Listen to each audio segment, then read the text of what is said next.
religieuse relative à Eretz Israël. La halakha.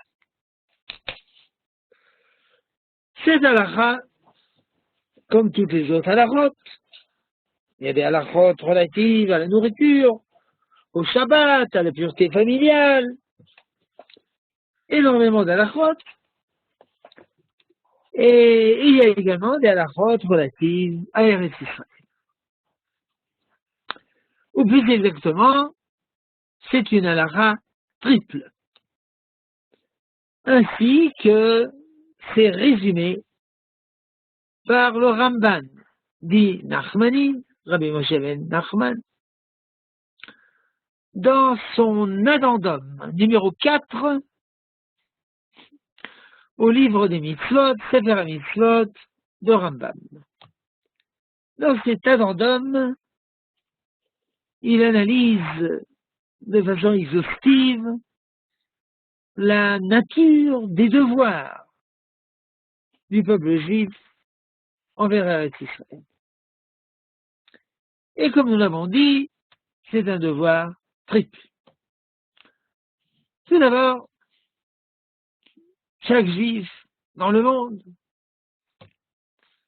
en France ou en Navarre, est appelé à habiter en Eretz Israël. Non pas à Strasbourg, ni à Pétersbourg, mais à Tel Aviv, Bourg ou autre bourg en Eretz Israël. Ce qui est appelé en hébreu mitzvat yeshivat haaretz. Yeshiva, habitat. Cette mitzvah, dit Nachmanide, n'a jamais été abrogée, même par l'exil. L'exil ne change pas la nature des commandements de la Torah. Ces commandements, ils sont éternels, ils sont immuables. L'exil crée uniquement un état de force majeure, en hébreu, ones, une impossibilité. Impossibilité de monter en Israël, d'y vivre, de ne pas s'y faire assassiner,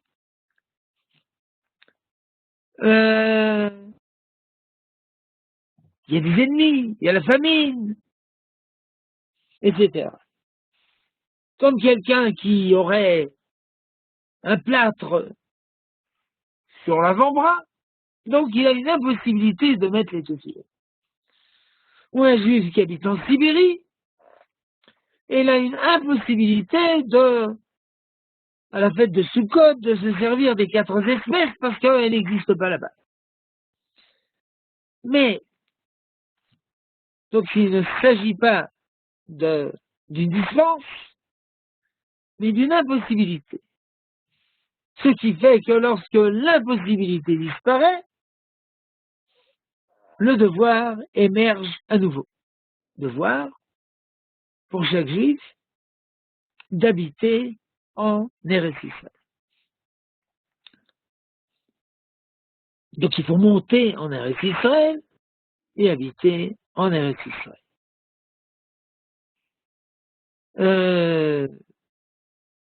La question qui se poserait serait, par exemple, celle des limites. S'il y a danger. C'est dangereux d'habiter en Eretz Israël. Alors, doit-on accomplir cette mitzvah d'habiter en Eretz Israël, même dans le danger? Dieu soit loué, de nos jours, il n'y a pas de danger. Il y a le monde entier est dangereux. Ouais. Le taux d'homicide volontaire dans le monde, c'est environ 5. En Israël, 1,8. Ça veut dire 1,8 personnes assassinées par an sur 100 000 habitants. En Amérique, les deux Amériques, 15 000. 12 000. Moyenne mondiale, pas 12 000. Ouais. 12 000. Non, je ne veux pas 12 000. C'est 12. 12 sur 100 000 habitants. Moyenne mondiale, 5 sur 100 000 habitants par an. En Israël, 1,8. Si on exclut des 1,8 ceux qui sont assassinés par le terrorisme, il reste 1,7. Autrement dit, malheureusement, c'est quelqu'un qui, c'est la mafia ou quelqu'un qui assassine sa femme, etc. Revenons à notre sujet. Est-ce que cette mise-là doit être accomplie s'il y avait danger? De nos jours, il n'y a pas de danger, mais si. Parce qu'en principe, on ne se met pas en danger pour une mitzvah. Hormis des cas spéciaux, le meurtre, l'idolâtrie, la débauche, etc., ou si un décret on nous force à passer une autre religion, etc., etc. Autrement, on ne se met pas en danger pour une mitzvah. Mais, justement, un de nos sages, les responsables du Rashbash, Rabbi Shlomo Ben Shimon, dont le père était plus célèbre, le Rashbach, Rabbi Shimon Ben Semar Duran, célèbre également par ses responsables, écrit, voilà, dans son alinéa 1,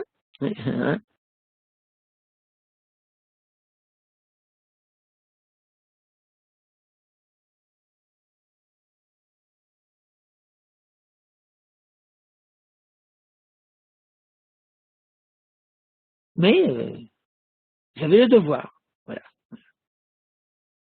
Donc, mais si quelqu'un ne veut pas, on ne le force pas. Il y a de force majeure, mais il peut monter également en cas de danger.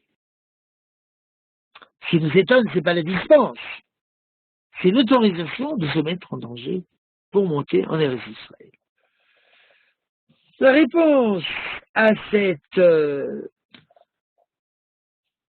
question, à ce fait qui nous étonne, se trouve dans le livre du Kuzari de Rabbi Yehuda Halevi, in fine.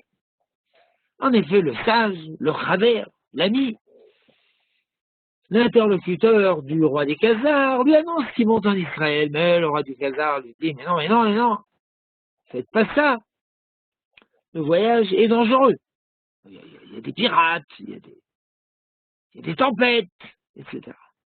Alors il répond la chose suivante, deux réponses. C'est d'abord une réponse de fait. C'est pas dangereux, c'est faux.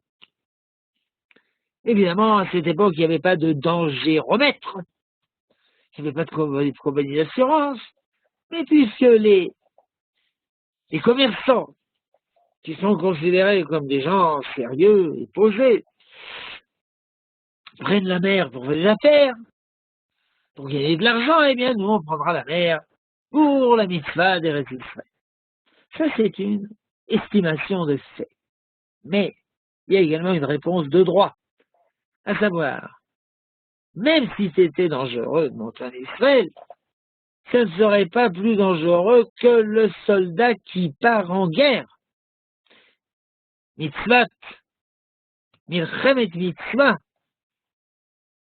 la guerre de mitzvah. Et puisque le soldat prend des dangers, le holé, l'immigrant, en prendra également un peu. Ah, ça, c'est intéressant. Il y a une liaison entre la mitzvah de monter en Israël et la mitzvah de combattre pour Eretz Israël, qui évidemment comporte un certain danger. Donc nous nous contenterons pour l'instant de cette analyse Et nous y reviendrons plus tard. On pourrait poser une autre question quant aux limites de la mitzvah de monter en Israël. Que faire si on n'a pas de quoi manger en Eretz Israël? Je suis professeur de je sais pas quoi, de littérature française, et je ne trouverai pas de travail en Israël. Ou bien il y a la famine. Ah, s'il y a la famine, on peut quitter provisoirement le pays. On ne va pas mourir de faim. Évidemment, de nos jours, il n'y a pas la famine. Mais, entre parenthèses, je me permets de mettre en garde ceux qui veulent monter en Eretz Israël, et j'espère que ce sera tout le monde, de préparer son Elia. Et de prendre en considération un gagne-pain. Se préparer un gagne-pain. Puis savoir que c'est pas forcément le même métier qu'on a en France, etc. Et puis également, il ne faut pas gagner sa vie à des métiers malhonnêtes, évidemment. Et parfois, il faut changer de métier. Il faut se préparer mentalement et pratiquement à gagner sa vie en Eretz Israël. Il y a une autre question pertinente. Je m'en rappelle maintenant. D'après un sage, le Hadmor de Sochotchov, dans ses responsables à Vnenezer, accomplit-on la mitzvah d'habiter en Israël lorsqu'on reçoit de l'argent de l'exil? On est nourri de l'exil. Telle était la réalité pendant des centaines d'années. En Israël, on ne pouvait pas gagner sa vie. Et on recevait de l'argent. Il y avait des fonds spéciaux de Routzlav. Voilà, pourquoi pas? C'est qu'on habite ici. Erreur, dit-il. On doit habiter comme un citoyen normal de son pays, habite sur son pays, autrement dit, vit, se fournit un gagne-pain de son travail sur sa terre. Et non pas être un parasite de l'exil. C'est la blague. Au lieu de bénir Hamotzi Lecheminare, qui sort le pain de la terre, Hamotzi Lechemi Chotzlar, qui sort de pain de l'étranger. D'après lui, on accomplit de façon pleine et entière la mitzvah d'habiter en Eretz Israël, non pas en étant nourri par sa famille ou ses communautés, les communautés de l'exil, mais en travaillant ici. Ça ne veut pas dire que si on est nourri de l'exil, on n'accomplit pas son devoir d'habiter en Eretz Israël, mais en tout cas, on ne l'accomplit pas de façon pleine et entière. Donc, c'était là la première dimension. Habiter en Eretz Israël. Deuxième dimension, cette terre, il faut la construire, il faut la bâtir, il faut la faire refleurir. Ce qui s'appelle en hébreu mitzvah yeshuva. La mitzvah de construire la terre. Yeshivat haaretz, habiter, yeshuv, construire. Ou selon la formulation de Ramban Nachmanide Ibid, chez l'onazvea Ishmama.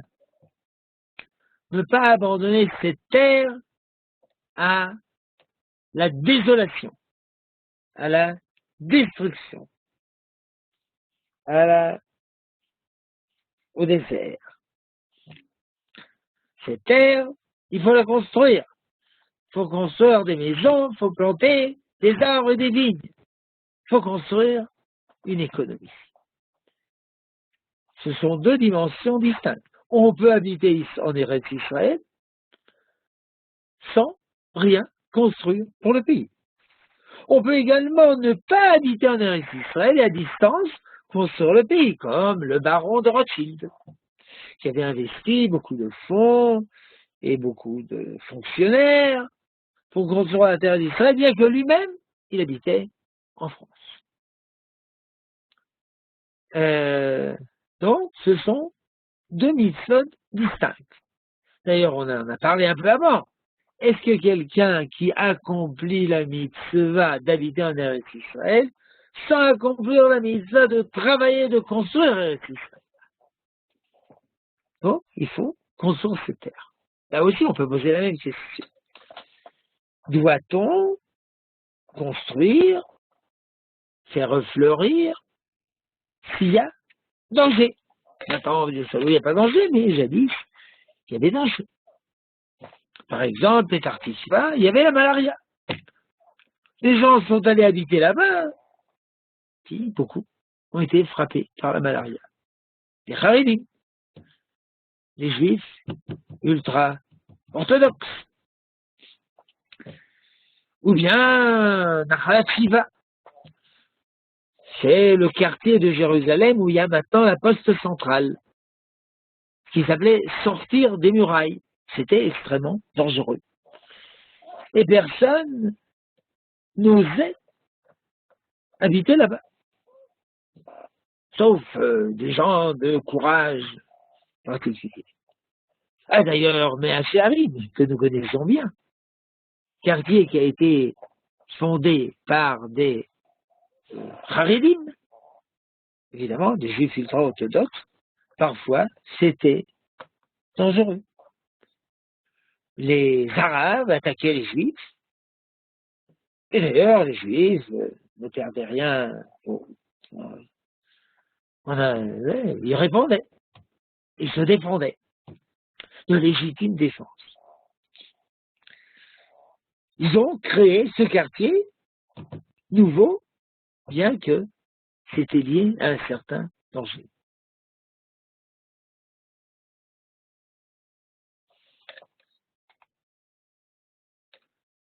Je peux même rapporter une anecdote qui aurait pu être tragique. Lorsqu'il y a eu les pogroms, les événements, Tarpat 1929, je ne sais pas combien, 20 000 Arabes se sont rués sur le quartier de Mea Shearim pour assassiner tout le monde. Et à leur tête, le chef, avec un glaive au soleil, et le cri bien connu, Itbach al-Yahoud, égorger les Juifs.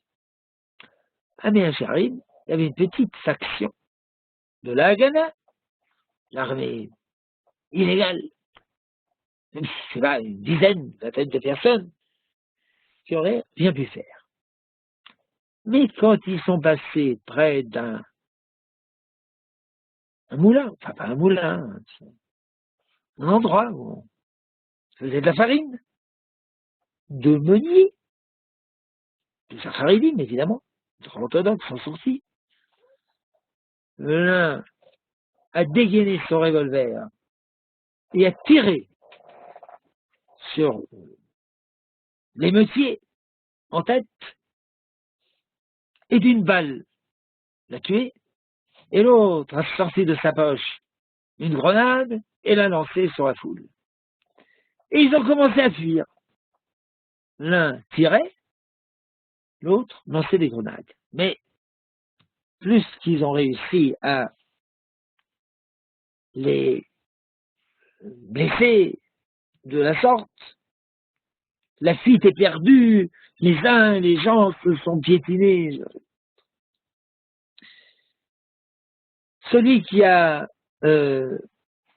dégainé son arme et a tiré, à bout portant, mais quand même visé juste, il s'appelait le Rav Fischer.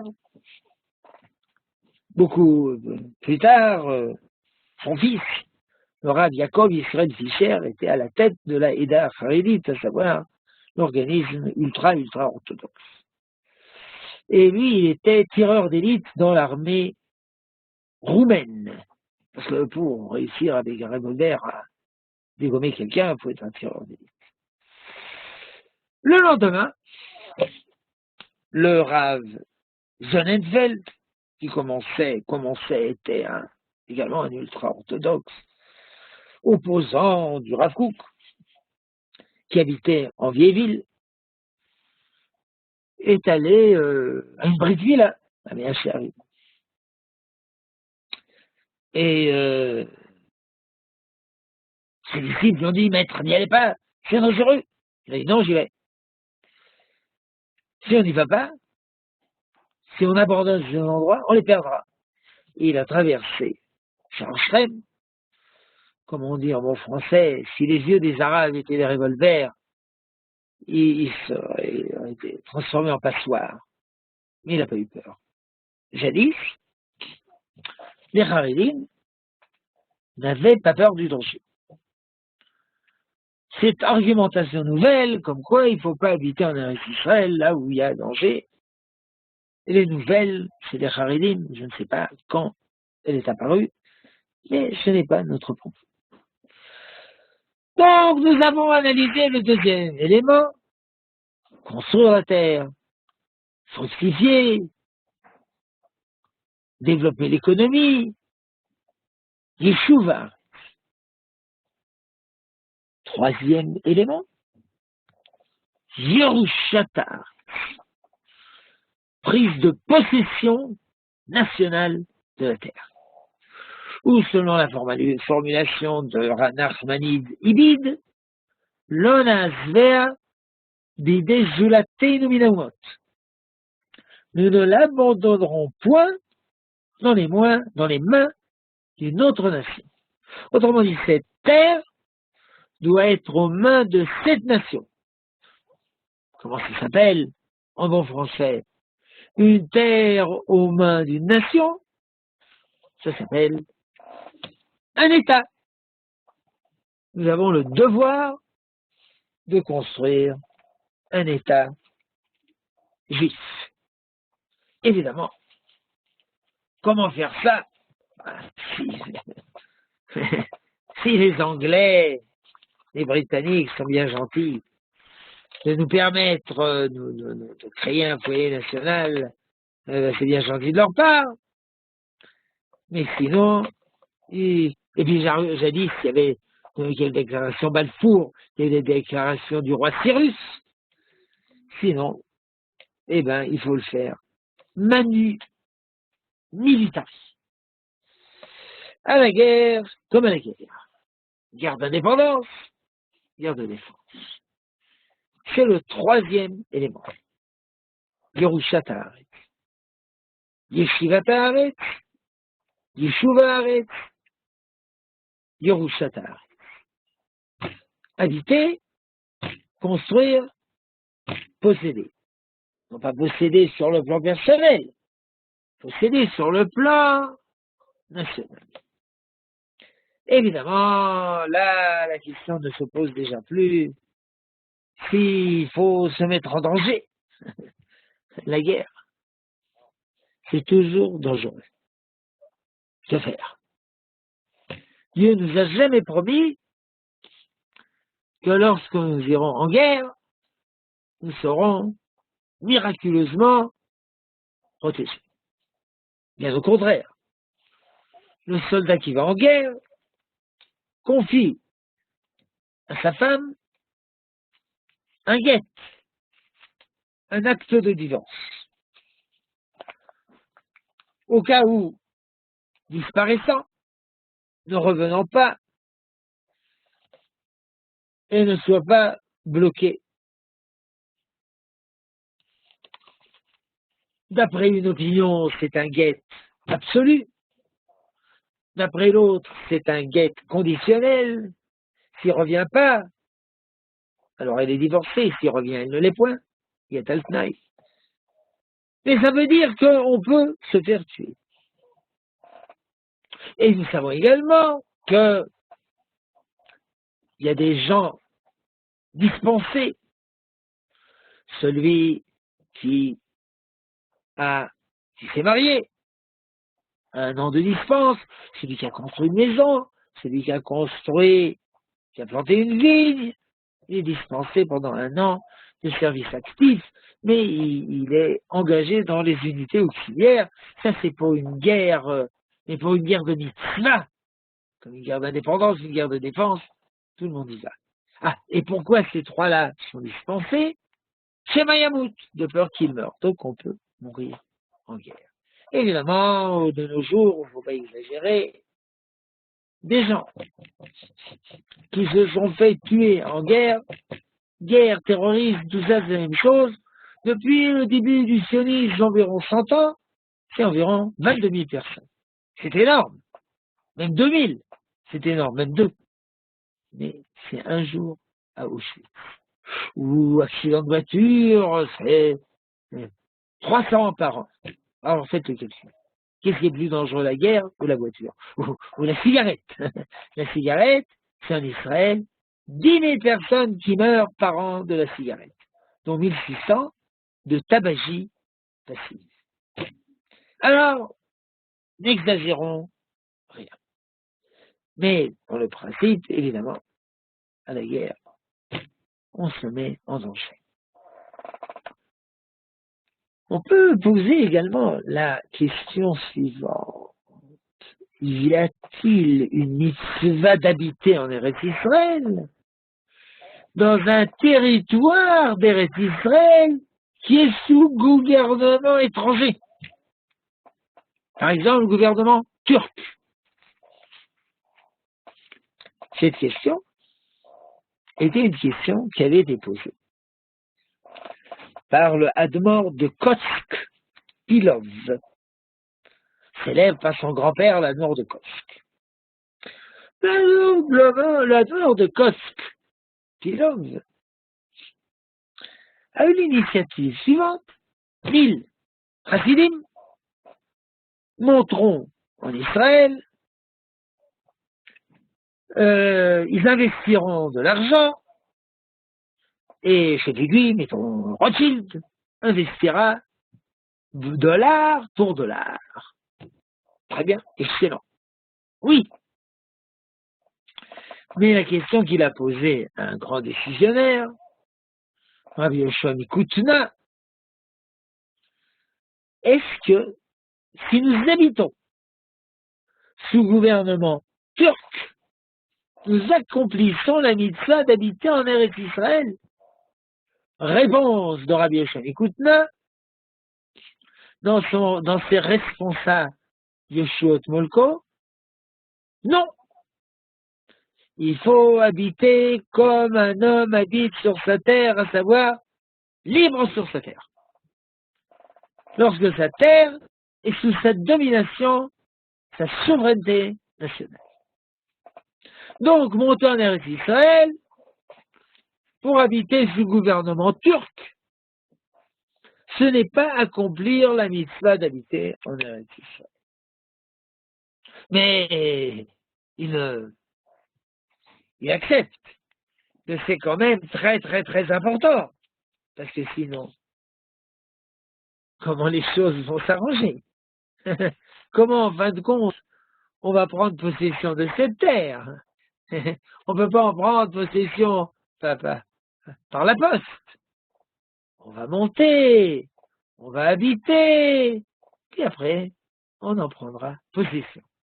Donc, d'après lui, habiter en Eretz Israël, sous gouvernement turc, c'est une préparation, ce qui s'appelle une dimension instrumentale, en hébreu, marchiré mitzvah.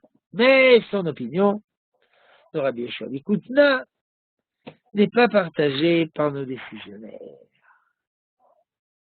Sauf Rabbi Sadok HaKohen de Lublin, qui également abonde dans son sens. Mais la plupart des décisionnaires disent non, non, non, non, non, non, même si on habite sous gouvernement turc, ou je sais pas qui, ou britannique, ou du Guéclin, Godefroy de Bouillon,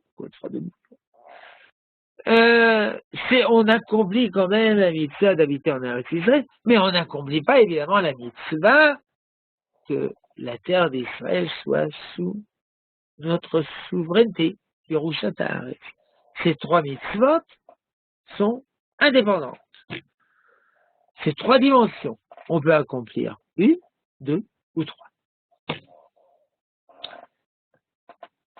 Ça nous rappelle ce qu'on a mentionné au départ, à savoir que, d'après Rabbi Yehuda Lévi, il y avait un lien entre la mitzvah d'habiter en Israël et la mitzvah de prendre possession d'Eretz Israël, de même que pour prendre possession manu militari, il y a un certain danger, idem, pour monter en Eretz Israël, il faut même se mettre en danger.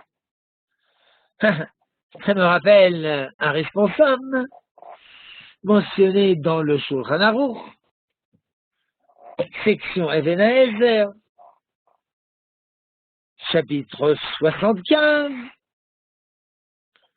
dans le compilateur Pitrei Tshuva, quelqu'un a fait vœu de monter en Israël. Mais très bien, mais le tribunal de sa ville pense que ce n'est pas très bien. Parce que le voyage est dangereux. Il y a des tempêtes, il y a des pirates, il y a le mal de mer. Donc ils lui ont interdit de monter en Israël. Enfin, et si vous voulez, à la limite, faites-le contre notre volonté, mais vos enfants, laissez-les ici. Parce que eux, ils sont petits, ils n'ont rien fait de mal, il ne faut pas les mettre en danger. Alors, cette personne, évidemment, qui était très perplexe, a posé la question à un grand décisionnaire qui lui a répondu « Mais non, mais non, mais non. C'est pas dangereux. Pourquoi vous posez cette question à un rabbin continental? Il faut poser cette question à un rabbin maritime, et pas à des rabbins d'eau douce, mais à des rabbins d'eau de mer. Moi, j'habite dans le port, près du port, et les gens partent en voyage, près de la mer, et il ne se passe rien. Et d'ailleurs, les enfants, le voyage n'est pas plus dangereux pour les enfants que pour les adultes. Bien au contraire, les adultes prennent le mal de mer plus que les enfants. Donc, aucun problème, vous pouvez partir, le danger est minime. Vous pouvez partir. Mais la vérité va se dire qu'au fur et à mesure des siècles, les Juifs, en fait, ont pris la décision, bien souvent, de tous les pays du monde, de monter en Eretz Israël, malgré le danger. Les bateaux ont coulé, les Juifs se sont fait prendre par des pirates, par des corsaires, je ne sais pas quelle est la différence, ont été enterrés par des tempêtes de sable, et on est monté dans le danger, construire Eretz Israël dans le danger, et évidemment, aller en guerre dans le danger. Et donc, 3 mitzvot, trois composantes de la mitzvah de monter en Eretz Israël. C'est une mitzvah. Ce n'est pas une mitzvah moindre qu'une autre. Peut-être plus. Si on est d'accord à propos du critère du danger. Si nous ne mentionnons pas le critère du danger pour nous mettre en danger, mais pour accentuer l'importance de cette mitzvah, puisqu'on se met en danger. Pour elle, c'est une mitzvah qui pèse lourd. C'est évidemment également une mitzvah qui sanctifie la personne. Chaque mitzvah sanctifie. Que ce soit, par exemple, la mitzvah du tzitzit, ou la mitzvah de la kippa, ou la mitzvah de mettre des vêtements qui sont modestes, qui sont pudiques. ou la mitzvah d'étudier la Torah. C'est la formulation de nos sages.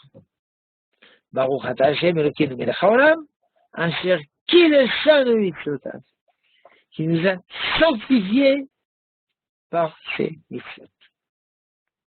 Chaque mitzvah fait pénétrer de la sainteté dans la personne juive. Et c'est une mitzvah lourde de poids, puisque, comme nous l'avons dit, on prend des risques. C'est donc que la sainteté que fait pénétrer cette mitzvah dans la personne humaine est grande. S'il en est ainsi, nous pouvons aborder un autre dilemme. Vaut-il mieux habiter en Eretz Israël dans une ville d'idolâtres ou en exil dans une ville de juifs religieux? Réponse dans le Talmud, dans Maïmonide, dans le Shulchan Aruch, cité précédemment, cité, Eliezer 75, il vaut mieux habiter en Eretz Israël dans une ville idolâtre que en exil dans une ville religieuse. Ou dans des formulations plus modernes, puisqu'il n'y a pas d'idolâtre de nos jours, faut-il mieux habiter dans un quartier religieux, mettons à Williamsburg, à New York, ou bien dans une ville non religieuse, hérétique, en Eretz Israël? Réponse, en Eretz Israël. Nous en déduisons que la sainteté intrinsèque d'Eretz Israël a une force plus grande que la sainteté liée au fait d'habiter dans une communauté juive, communauté religieuse. Entre parenthèses, cette analyse, cette décision est relative à une question tragique de halakha. Il y a un couple marié. Le mari veut monter en Israël et la femme refuse. Ou bien la femme veut monter, l'homme refuse. Alors qu'est-ce qu'on fait? Eh bien, c'est le divorce. Et la ketouba, l'indemnité de divorce, est versée si le mari refuse de monter en Israël et sa femme le désire, il lui donne un acte de divorce avec l'indemnité de divorce, parce que c'est lui qui n'est pas en règle. Mais si c'est le contraire, lui il veut monter en Israël et sa femme refuse, eh bien, il lui donne un divorce sans payer l'indemnité. Et idem dans l'autre sens. L'homme veut quitter la terre d'Israël et la femme refuse, divorce plus indemnité. La femme veut quitter Israël et l'homme refuse, quête sans indemnité. Mais quelle serait la loi si on habite en exil dans une ville super religieuse et on veut monter en Eretz Israël dans une ville idolâtre? L'homme veut monter, ou la femme, il aime.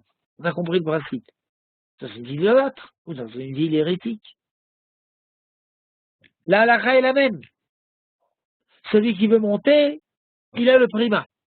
Et il doit payer ou il est dispensé de l'indemnité, ou bien si c'est lui qui monte, il le reçoit, etc. Autrement dit, le Olam Yadour, Adam, d'Eretz Israël, a-t-il obéir chez Rouba Akoum, le Yadour, Bechutz Haaretz, obéir chez Rouba Israël. Formulation exacte, il vaut mieux habiter. On a le devoir d'habiter en Eretz Israël, même dans une ville à majorité idolâtre, que dans une ville à majorité juive en exil. Et cela pourquoi? Eh bien, parce que la sainteté d'Eretz Israël influe en bien. Évidemment, ça ne veut pas dire qu'en Eretz Israël, on est dispensé de respecter les mitzvot. Au contraire, on a un devoir plus grand de respecter la Torah dans le palais royal que dans les parvis lointains. C'est bien évident. Ce n'est pas une dispense. Au contraire, ça renforce, ça paroxysme le devoir de respecter la Torah. Voilà. C'était ça notre analyse d'aujourd'hui, analyse de Halakha sur la mitzvah d'Eretz Israël. Et Dieu soit loué, nous nous rencontrerons encore une troisième rencontre pour parler de notre sujet. Shalom, chers amis, shalom. Merci beaucoup. Merci beaucoup, Rav Winer. Est-ce que vous avez des questions, chers auditeurs?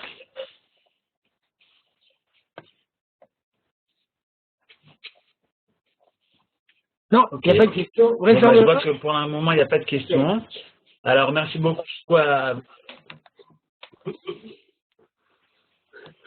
Merci beaucoup pour ces enseignements sur la mitzvah de la Aliyah, de monter en Eretz Israël. Pour nous, donc, on se retrouvera, si Dieu veut, la semaine prochaine pour un troisième cours. Ah, attendez, le chat. Qu'est-ce qu'on me dit sur le chat? Oui, on me dit qu'il y a une question. Oui, d'accord. Question qui a été posée au Rav. Oui. Est-ce que vous l'avez? Non, je n'arrive pas à lire de questions. C'est une question par écrit, je suppose. Non, je ne vois pas Oui, par le chat. Comment ça marche, ce machin? Le chat. En haut à droite, vous allez dans le chat. En haut à droite, il y a écrit connexion Cisco. Ah, chat. J'appuie sur le chat. Ah, ben voilà, il y en avait plein de questions. Désolé de retard, bonsoir. Difficultés économiques, nous avons parlé. Mais quand même, que fait avec les familles qui font Aliyah et leurs enfants quittent la religion? Ça se passe beaucoup, j'entends. Surtout les accents. Enfin, c'est une question très grave. Que faire si on fait l'Aliyah et à cause de l'Aliyah, les gens abandonnent la religion? Il est bien évident que dans de telles circonstances, il est malheureusement préférable de ne pas faire l'Aliyah. Mais, si on se prépare comme il se doit, eh bien, on peut non seulement éviter ce problème, mais encore se renforcer dans la Torah. Mais ça, c'est une question gravissime. C'est la question d'1 million de dollars et peut-être qu'il faudra consacrer un shiur entier à ce sujet. Bien. Shalom. Merci beaucoup. Donc, on se retrouvera, si Dieu veut, la semaine prochaine pour le troisième cours. Quant à moi, j'aurai le plaisir de vous retrouver demain soir. On continue toujours avec des cours. On aura la chance d'avoir le Rav Atoun parmi nous pour continuer notre étude sur le Sefer Yoshua. Voilà. Merci beaucoup. Leitraot. Kol Tov.